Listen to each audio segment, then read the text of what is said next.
She doesn't want to be the center of attention. She does shy away from the spotlight.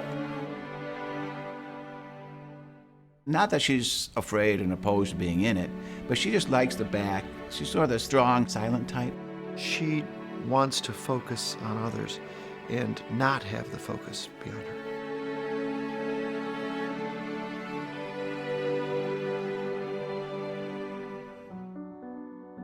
She was an only child. Her father was a principal, and so she was raised in an educated home. Education has always been in her blood, and she did teach for a little bit of time. As a former English teacher, Mom was very concerned about the way we would write or the way that we would speak. She'd always correct us on our grammar and our spelling. She continues to correct our English still to this day. I can remember when Amway was just starting out in the basements of our home. Dad and Mom, Jay and Betty, they were all a team.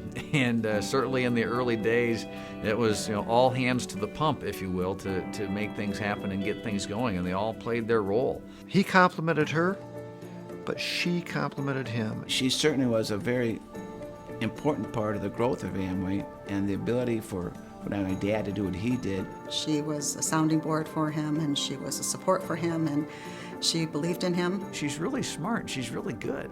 And Dad's smart enough to recognize that. No one should think that because my father was the one who did all the talking, that was all the talking that got done. My dad would not be who he is without her there, without a question. Well, being the eldest means that I had the most challenging part, and they all got a free ride. Sherry is the favorite one. No, I was abused by my brothers. I did not get treated differently. My mother always, despite being an only child, was always good at understanding the dynamics in the family, dynamics with her children. We all lived in the same household, so we all had the same thing. You can't say she was an equal in her teachings across the board for all of us children. She built a home environment and a structure and a continuity. She was a teacher for us in many ways. She wasn't one to necessarily always talk about it, but she just showed you how to do things and how things should be done. And she helped all of us see that connection. Here's what we believe, here's our heart, here's what we think, and then here's what we do. And that's something that I hope to have brought to my own family and my own children as well. Well, I don't know that we can do it as well as she has, but we all try. I think certainly the centerpiece of her life around which everything is built is her faith. She has an unwavering faith in God that she just lives every single day. The outgrowth of that is her commitment and dedication to giving. We are going to tithe. This is just what it is. And that turned into an engagement in the community. And my father credits her publicly with teaching him about the importance of giving. Mom has always had a great association, great love for music. She loves to contribute and to encourage music and students with musical abilities and interest in music. The DeVos Hall and having that space, no question, she was all over that. I remember as a child growing up and coming home from school with classical music playing in the background.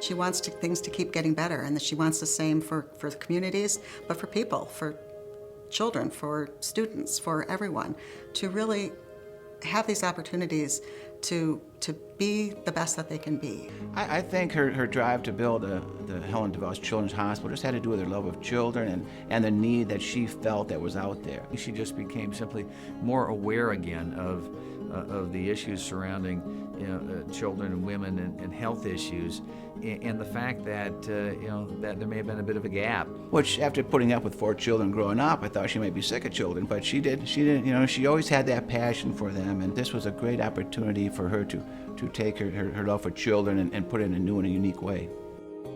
I mean, Mom's always had a special place in her heart for Grand Valley and what they're doing there. She's a lifelong learner, and therefore she understands the importance of getting that proper foundation at the right age. And she's just always been a believer in education and hopefully the education to be accessible to as many people as possible. In an environment at a school where you can learn and where you can grow, not just be taught.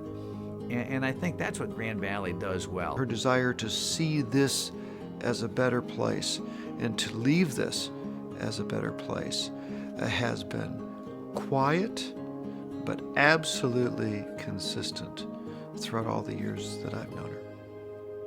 I think Mom is deserving of a lot of honors in a lot of ways and a lot of recognition that we probably don't give her even as kids. She has a lot of characteristics that I have, as a grown woman now, recognized more readily than I did younger and have tried to emulate. I discovered an inner strength in her, and I think we all saw an inner strength in her that we didn't know existed before. And you've seen that evolve as times around her evolved, but in many ways she's always been a rock. She's always been very consistent. Consistent, steady, strong, principled force that's really cool. you know. Mom, thanks for what you've meant to me, to my family, and to so many people.